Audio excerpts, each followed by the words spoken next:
Okay, so you're listening across your markets, your customers. Again, that is going to be some of the giving you the inputs to help you identify some of the opportunities with respect to business innovation, and again, around making improvements and or new introductions into your business. So the first one is product and service innovation. Some of the things that you may want to be looking at doing are, is there an opportunity to do provide new offerings to meet current market customer demand? And we've seen a fair bit of that happening in the market already, with manufacturers switching to produce masks, to produce hand sanitizers, as we've got a company here, Spiffy, which is a cleaning company, which is now pivoted, and now they are working for commercial buildings, going around and cleaning lifts, elevators, door handles, the whole works. So Spiffy has made that shift of now providing a different kind of service offering. We've seen the likes of Stage Kings here in Sydney. Stage Kings, previously up until beginning of this year, does a lot in the entertainment industry, creating stages and all of the various equipment and staging, etc., for entertainment events. They have now pivoted and now they are producing all your desks and associated furniture to work from home.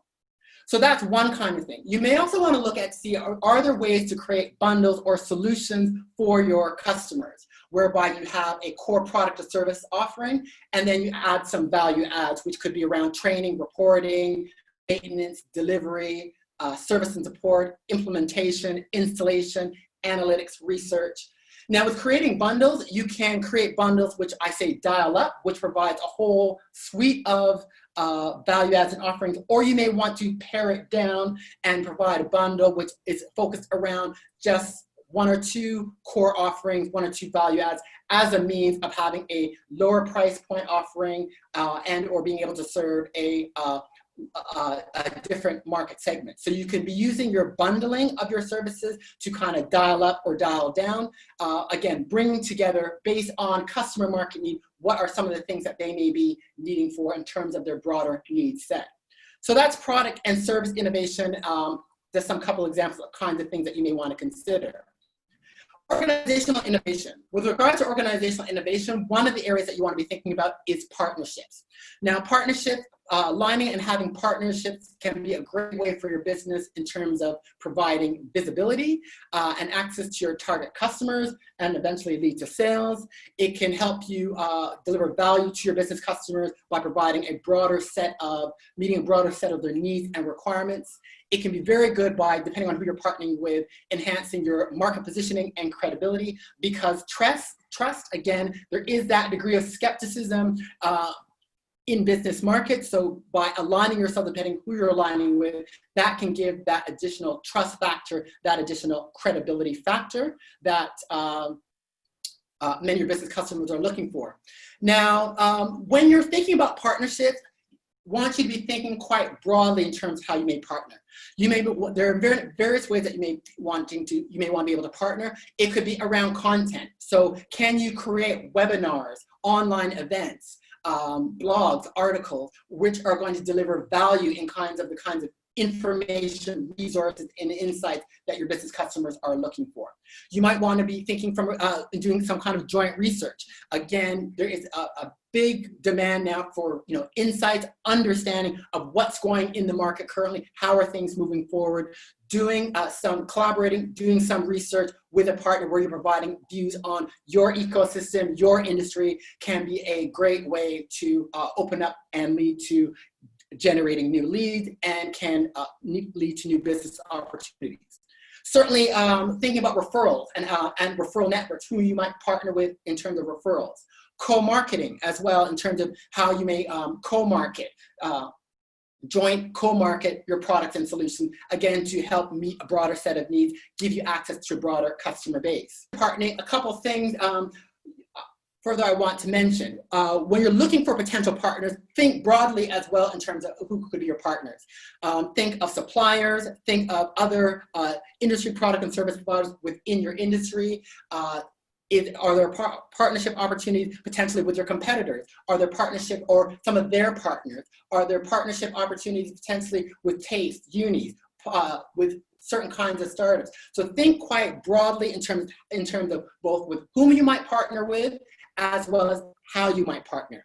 But again, your driving factor in terms of looking at partnership opportunities is lead with the need, lead with market customer need. That should be a driving characteristic in terms of when you're looking at the different kinds of partnership opportunities. And also, partnerships really, it's all about delivering value. And at the end of the day, partnerships really should be a triple win, i.e. delivering value for you, delivering value for the partners you're working with, and delivering value to your target customer base. Third area of innovation I want to talk about is around process innovation. So process innovation, and one of the ones I really want to focus around is co-creation, co-creating with your customers. So this is about working with maybe one or a small group of your customers to see how you can deliver a win-win long-term strategic value.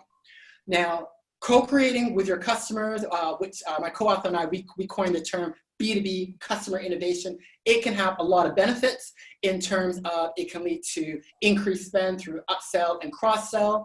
Quite often, if you're developing something, when you are co-creating with your customers, you do want to think about things, products, offerings, solutions that you can potentially apply to other segments, industry, or markets, leading to new market, new revenue opportunities. It can lead to increased supplier exclusivity. It also can result in building in you'll have built-in case studies and testimonials. And case studies and testimonials are definitely the kinds of social proof business customers often look for as part of the business buying process. So just to give you a live example of a B2B customer innovation, my book co-author, Gareth Chandler, his company, which is an SME of about 45 people, the Evolve Group, they collaborated with Kohl's in terms of creating some online customer feedback reports and reporting systems. And they did that about 2.5 years ago. And by doing that product development, Evolve was then able to leverage the learnings from developing that customer feedback analytics solution and be able to develop it and roll it out and apply it to other industries. So that's just a live example of an SME business of how you can co-create. Now, in terms of executing and actually undertaking co-creation, this is where you'll be leveraging the likes of doing those virtual customer workshops. You will be potentially having those decision maker summits, virtual customer workshops. And there are specific tools you can use. Many of you are probably familiar with the business model canvas. There's also what is called a co-create canvas, which is a similar kind of template. David Noor in the United States in Atlanta has a really good one, which you can be using if you want to be working with a small group of customers to look at potentially co-creating some kinds of solutions. So again, the key with co-creation is really identifying, customers that you know quite well, you have a good relationship with, and that there's some strategic long-term value that you both may be able to achieve from engaging in a co-creation. Now, the next one that I want to talk about is marketing innovation.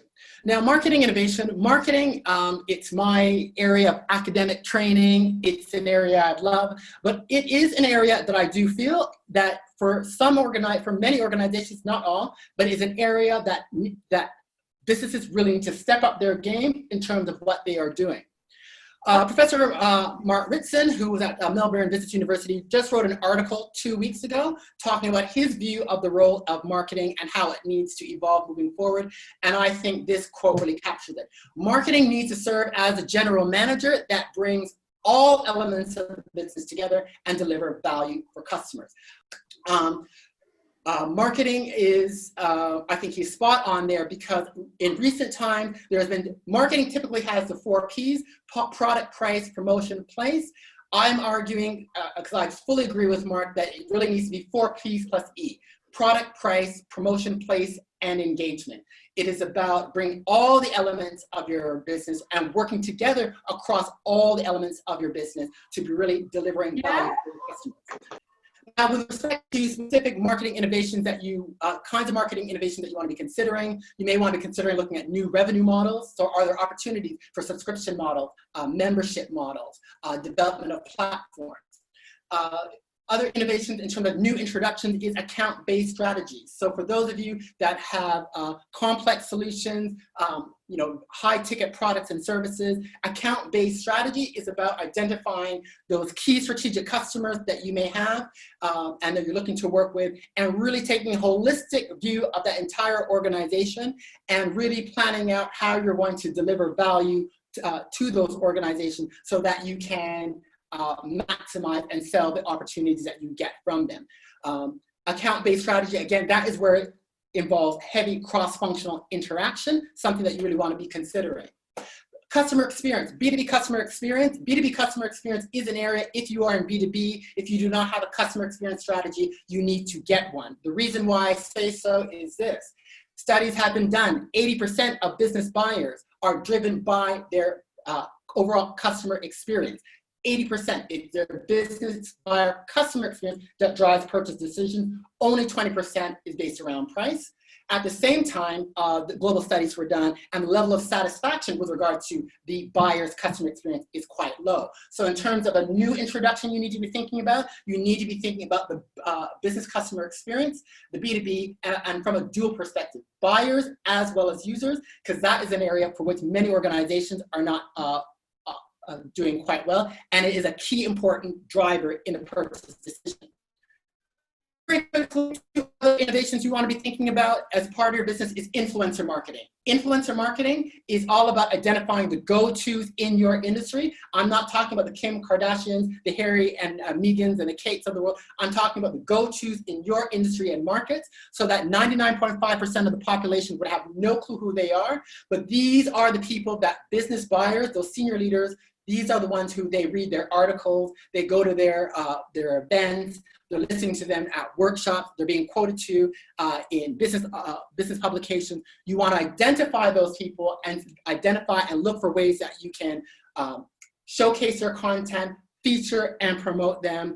Influencer marketing is a very effective way to build that trust and credibility with your business customers. So that is something you definitely ought to want to consider as well. And really quickly, some benefits. It's around raising your company profile. It can give you access for specific audiences and really has helped establish your presence. Just as a quick story, I myself have found the value significantly of using an influencer by this gentleman here, Startup Canada podcast, Rivers Corbett. Aligning and working with him has been a massive game changer in my business to take it globally, internationally, and I have new clients, bigger clients, and it's from starting to work with influencers such as him that it was a big game changer in a very short period of time.